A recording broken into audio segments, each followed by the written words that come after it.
Hakim, jaksa, polisi main, pengacara main. Nanti kasus pidana, polisi, kasih pasal ini aja. Kalau kamu enggak mau bayar, pasal ini kamu. Bisa itu industri hukum. Pakai pasal ini aja. Lalu nanti jaksanya juga berbisik, nanti tuntut dengan pasal ini. Pengacaranya, nanti saya membela begini. Hakimnya bilang, oke, kamu bilang begitu semua, nanti saya putuskan begini, uangnya sekian, bagi. Padahal di luar pengadilan banyak nih hukum-hukum orang main. Ketika membentuk undang-undang, bayar, itu mafia hukum juga. Sehingga banyak undang-undang yang dibatalkan oleh Mahkamah Konstitusi karena dulu mafia. Pelayanan birokrasi itu tidak pengadilan, yang pungli-pungli itu yang kita bicarakan nih, saudara. Itu banyak.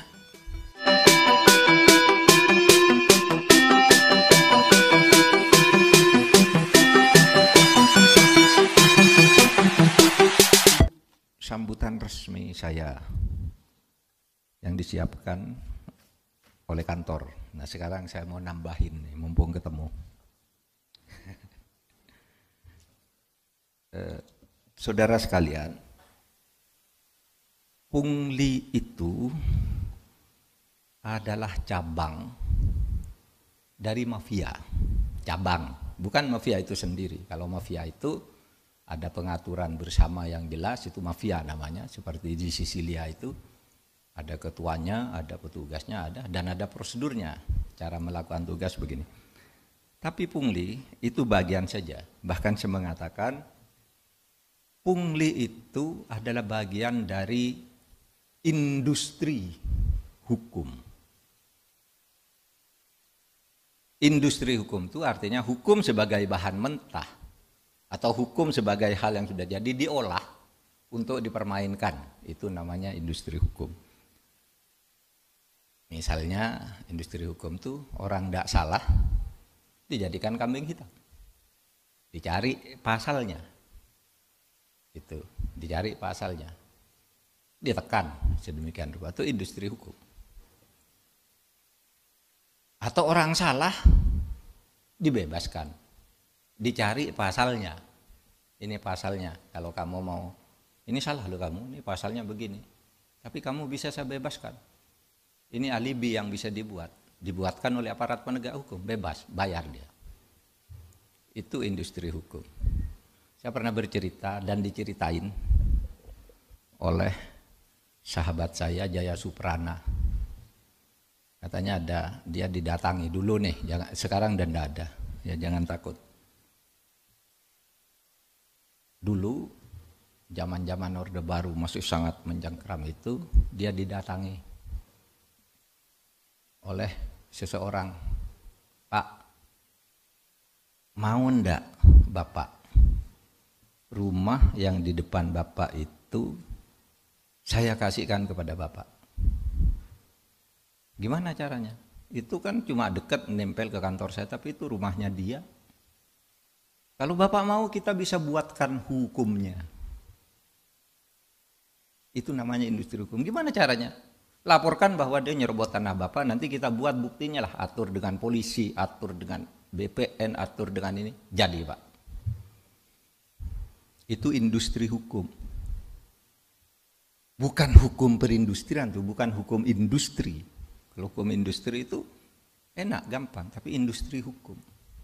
Dan orang bisa punya 1000 akal untuk melakukan itu.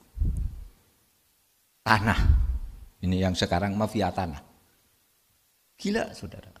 Itu yang dikritik oleh Anwar Abbas bahwa ada ketimpangan kepemilikan tanah. Itu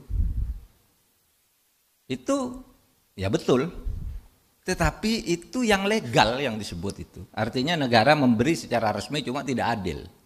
Oleh sebab itu Pak Jokowi menjawab, loh itu kan terjadi dulu. Sekarang kita wajib melanjutkan karena sudah diberikan secara sah. Berdasar hukum, keputusan pemerintah yang diberi secara sah atau dilakukan perjanjian secara sah itu tidak bisa dibatalkan sepihak oleh negara. Nah itu yang legal saja pakai kong kali kong begitu. Tetapi memang itu terjadi masa lalu. Saya katakan terjadi di masa lalu dulu ada yang protes partai. Nah, kalau tidak percaya datang ke kantor saya bilang. Saya punya, siapa yang punya HPH sekian juta hektar dan kapan dikeluarkannya, tahun berapa, oleh siapa, saya punya. Kita sekarang justru akan memperbaiki. Jadi benar, kata Pak Jokowi, justru kita sekarang mulai menghentikan itu. Yang dulu gimana, yang terlanjur orang menyebut 1% menguasai 70%, 1% penduduk yang saya baca itu.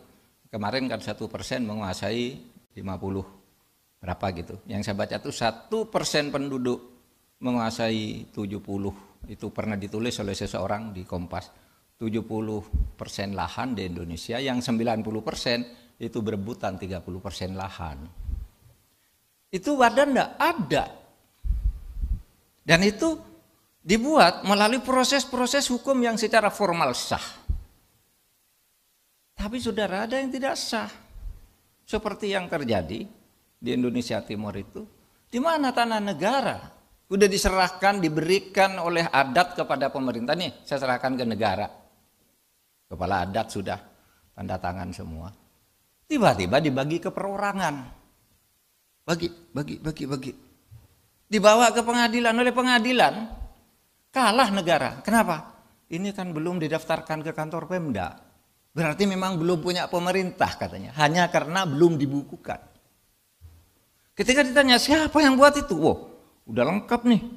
Yang buat sertifikat pindah-pindah yang negara pindah ke orang-orang itu udah lengkap. BPN-nya sudah sedia, bupatinya sudah, camatnya lengkap suratnya, coba.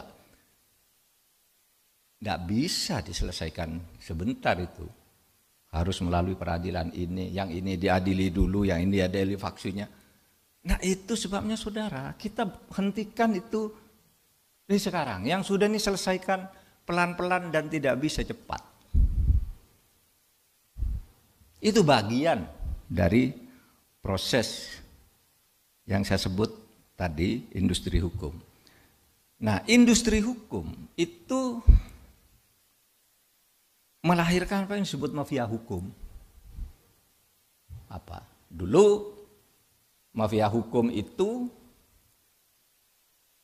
namanya dulu zaman Orde Baru itu mafia peradilan. Mafia peradilan itu hakim, jaksa, polisi main, pengacara main. Nanti kasus pidana, polisi, kasih pasal ini aja. Kalau kamu enggak mau bayar, pasal ini kamu. Bisa itu industri hukum. Pakai pasal ini aja. Lalu nanti jaksanya juga berbisik, nanti tuntut dengan pasal ini. Pengacaranya, nanti saya membela begini. Hakimnya bilang, oke, kamu bilang begitu semua, nanti saya putuskan begini, uangnya sekian, bagi. Pengadilan. Mafia pengadilan dulu permainannya bermain-main dengan hukum, mengindustrikan hukum di pengadilan. Sekarang istilahnya lebih luas lagi, mafia hukum. Kapan istilah mafia hukum ini muncul? Istilah mafia hukum ini muncul ketika Presiden SBY secara resmi mengatakan saya tidak pakai istilah mafia pengadilan karena itu hanya di pengadilan. Padahal di luar pengadilan banyak nih hukum-hukum orang main. Ketika membentuk undang-undang bayar, itu mafia hukum juga. Sehingga banyak undang-undang yang dibatalkan oleh Mahkamah Konstitusi karena dulu mafia. Pelayanan birokrasi itu tidak pengadilan, yang pungli-pungli itu yang kita bicarakan nih. Saudara. Itu banyak. Nah saudara, itu persoalan kita. Sehingga jangan campur aduk gitu. Kok ini pemerintah ini kok tolol? Kok baru? Nyala kok banyaknya begini lah, itu tumpukan dari masa lalu, Bung. Tumpukan dari masa lalu. Sama ketika saya bilang BLBI, ayo kita kejar sekarang. Wah, pemerintah ini tolol kok baru sekarang. Loh, saya kan baru jadi menteri, saya bilang. Dulu mana tahu saya yang begitu. Sekarang saya kejar, saya bilang. Itu kan tumpukan dulu. Dan itu dulu sebenarnya udah benar. Pemerintahnya sudah bawa ke DPR, pengadilannya sudah begitu. Sekarang tinggal nagih. Ya tagih sekarang. Mau perkara ya perkara saja gitu. Buktikan nanti di pengadilan. Nah, saudara sekalian, oleh sebab itu, saudara, kalau saya lihat bentuk-bentuk industri hukum itu ada. Tadi yang paling parah itu mafia tanah, itu bukan main-main. Pak Yanto, Pak Yanto ya, saya beberapa tahun yang lalu, Bapak belum jadi pejabat di Kejaksaan Agung. Ada orang di Bekasi, Pak, ngadu ke saya nih, bawa berkas tanah. Tanahnya dikuasai oleh pengembang, dia tidak pernah beli, tidak pernah jual. Tidak pernah jual. Lapor, gitu, ke polisi, malah dia yang laporkan pengadilan. Lalu katanya kasusnya masuk Kejaksaan Agung. Masuk ke saya tuh. Oh iya ya, kasusnya benar nih, ibu yang punya tanah ini. Bawa, udah saya bilang, saya utus teman lah ke Kejaksaan Agung. Tolong, ini tanya, ini kenapa ada begini? Lalu, oh gampang Pak, ini pasti benar nih ibu ini yang punya tanah kok. Katanya nih. Orang itu, oke, kamu ke sana aja ke Kejaksaan Agung ini kok proses gini. Besoknya gini dia datang, Pak minta maaf. Di belakangnya orang gede. Di belakangnya orang gede, enggak bisa Pak ini, saya enggak sanggup katanya. Itu saudara, bentuk-bentuk dari industri hukum. Gitu. Kadangkala tuh kasusnya lama, orangnya udah pensiun. Yang mafia itu. Namanya masih di dia. Gimana coba? Ini tumpukan masa lalu, ini kita harus mengatur sebuah garis. Ini penyelesaiannya pelan-pelan nih. Pelan, enggak bisa harus diurai satu.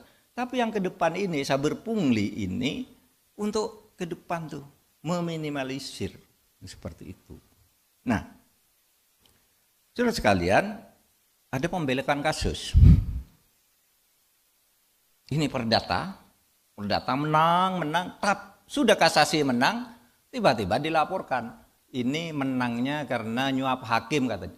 Tidak bisa dieksekusi karena katanya ada laporan polisi coba. Padahal ini sudah menang kasasi. Diadili lagi pidananya, menang lagi. Sesudah menang, ini perdata menang, ini menang. Dilaporkan lagi, katanya dulu ada akta palsu. Tidak bisa dieksekusi lagi. Industri hukum. Saudara, ini tidak bisa perorangan. Kebijakannya ada di presiden. Ya begini. Tapi di bawah itu. Sudah menjadi limbah. Industri hukum itu. Nah itulah tugas kita. Yang ke belakang, oke, itu sulit. Mari kita ke depan. Nah, caranya gimana itu semua? Saudara, saya mengajak kita semua, mari kita menjadi penakut.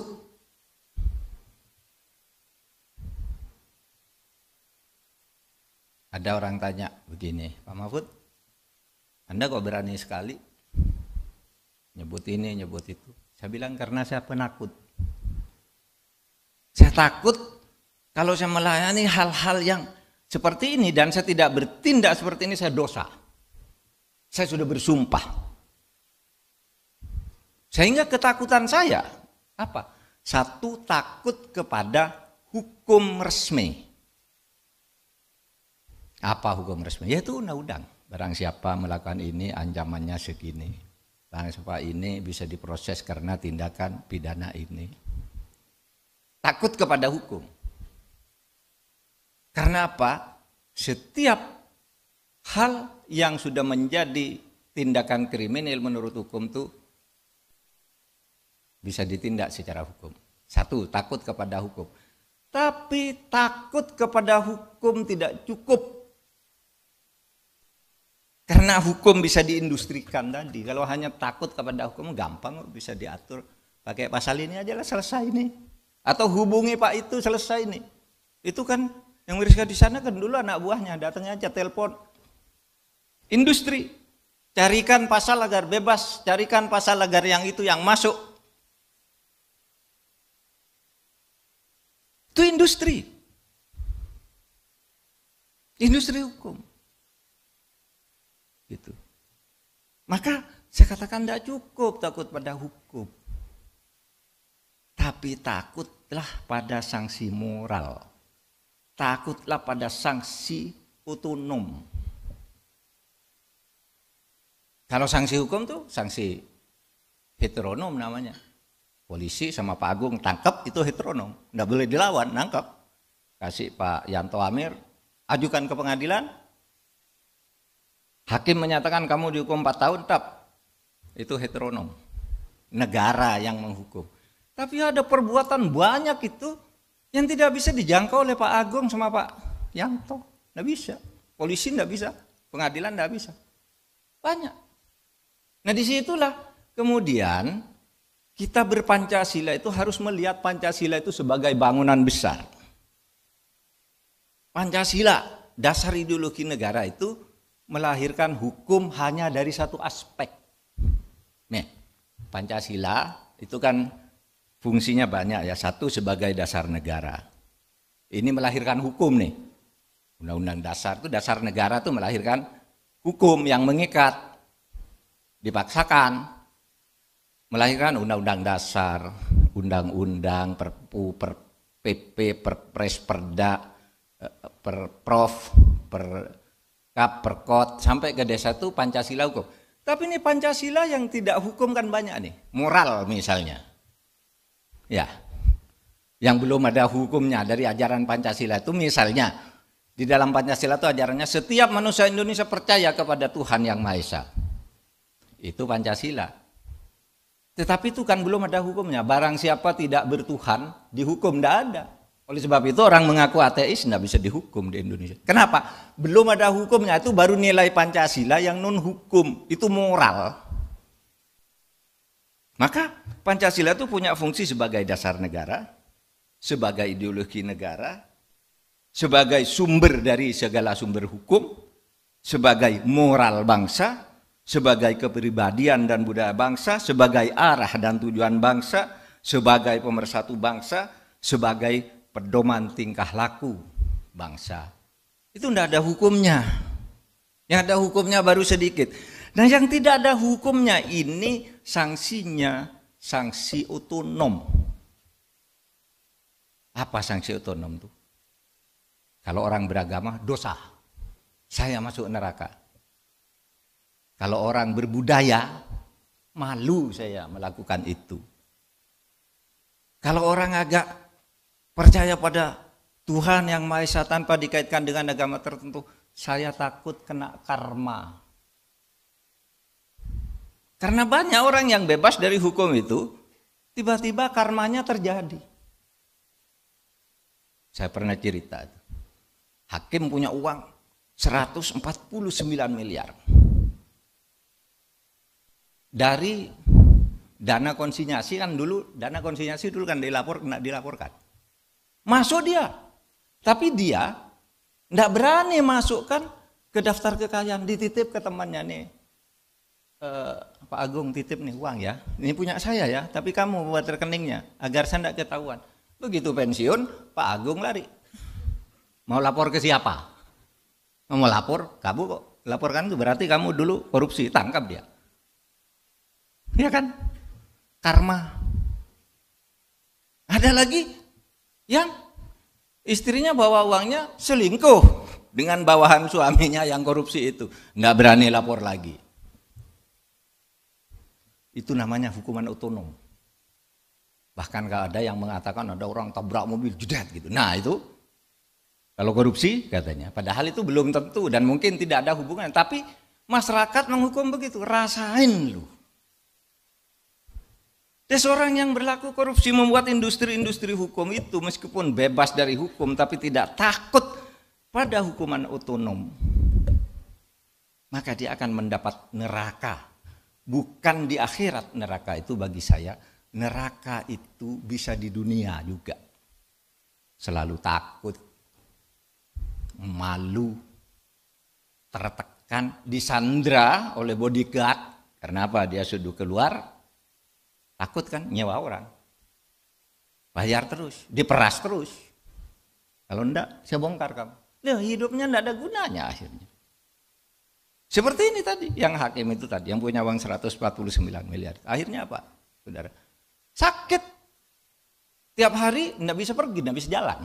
Sakit. Karena sakit terus mungkin istrinya 2 bulan, 3 bulan itu ngerawat. Sesudah itu kan bosen juga, jadi ditinggal di rumah nonton TV. Istrinya pergi sama anak-anak. Itu hakim hebat. Nonton TV gitu. Penyakitnya apa? Ini kalau mau tidur suntik dulu. Kalau bangun untuk bisa duduk suntik lagi. Uangnya banyak, dibawa oleh temannya, istrinya lari. Karma. Oleh sebab itu saudara, menghayati Pancasila itu jangan hanya takut pada hukumnya. Takut juga pada sanksi-sanksi yang bersumber dari kearifan budaya bangsa kita itu. Bahwa kita orang beragama, kita orang tahu bahwa ada balasan terhadap orang yang bersalah. Itu, saudara, itu hati-hati, saudara. Saya ya bukan ingin apa ya, ketika saya hati-hati itu bukan sombong, bukan sok gitu. Saya betul-betul hati-hati kepada Pak Sesmen ketika datang, dia bilang, Pak, saya tidak minta dicarikan uang. Itu kan sering tuh pejabat eselon 1 nyetor ke atasannya tuh, carikan dari anggaran sekian persen, itu bukan rahasia dah, udah banyak masuk penjara. Saya bilang Pak Sesmen ketika pertama, Pak, saya menteri di sini, saya bisa cari uang sendiri. Jangan coba-coba ada pejabat menyediakan uang saya.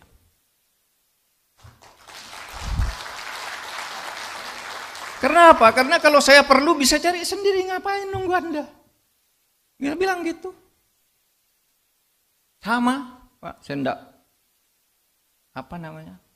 bilang ya, di kantor tuh kalau ada keperluan pribadi tolong diganti. Mungkin malu minta sama saya titip uang, nih minta ke dia, apa saja. Kalau pribadi, tapi kalau uang memang halal ya kasihkan dong, jangan diambil. Ya kan ada tuh yang halal-halal itu. Banyak. Yang halal kasihkan. Tapi yang keperluan pribadi, saya juga enggak minta dispensasi. Coba nih, bayangin orang dari luar negeri bayar untuk tidak karantina. Nih hari ini nih anak saya dan cucu saya pulang dari Nederland 3 hari lalu. Saya suruh karantina, enggak usah nyebut bahwa kamu anak saya atau anak karantina. Kalau lebih mudah teknisnya saya suruh urus ke Korps Perisa, uruskan teknisnya saja. Tapi bayar. 10 hari juga, 10 hari. Padahal saya sudah ingin ketemu dengan cucu, dengan anak, dengan mantu gitu, ingin kumpul. Sudah 10 hari dulu di hotel sekarang. Jangan keluar. Kalau nanti keluar terus ada kasus, saya yang ngasihkan kamu ke pejabat, ke aparat. Kenapa? Ya kita harus mulai dari diri kita sendiri, bukan karena sombong. Bukan karena sombong. Kok sombong banget? Justru karena takut. Takut pada itu tadi. Hukum sih mungkin bisa diatur, saya salah telepon aja, tolong deh kan salah-salah kecil gitu, bisa diindustrikan. Tapi moral nggak bisa diindustrikan. Itu nggak bisa. Maka kalau saya sebagai orang beragama mengatakan begini, kalau hadis Nabi itu mengatakan begini, mana batamin haram panar hakubihi. Kalau kamu berbuat sesuatu yang salah, korupsi, makan uang haram, sewenang-wenang, maka kamu akan mendapat neraka. Nerakanya itu bukan di akhirat sudah mati, di dunia pun kamu tidak akan enak hidup. Karena itu hadis tuh. Tuntunan Rasul kalau bagi saya sebagai orang beragama. Gitu. Sehingga jangan berpikir neraka itu nanti aku sudah mati kan tidak ada yang tahu kalau saya masuk neraka. Enggak, dia sendiri tahu sejak di dunia pun dia tidak enak dengan itu semua. Gitu. Nah, saudara sekalian, demikian yang saya bisa sampaikan kepada kita semua, bicara dari kesadaran kita untuk memberantas korupsi bukan hanya dari sudut hukum. Hukum itu penting, semuanya harus tegakkan hukum, tapi juga dari sudut moral. Ya, sehingga dua, menghayati Pancasila itu bukan menghayati hukum aja, tapi menghayati juga norma-norma yang belum menjadi hukum. Karena Pancasila itu harus dituturkan dalam norma-norma, itu kan baru filosofi, asas gitu. Lalu ada normanya yang ada hukum. Ini banyak yang masih di tingkat asas, belum jadi norma. Nah di situ yang masih di tingkat asas dan filosofi, itulah kesadaran moral kita, kesadaran budaya kita, kesadaran jati diri kita sebagai bangsa, dan fitrah kita sebagai manusia. Terima kasih. Assalamualaikum warahmatullahi wabarakatuh.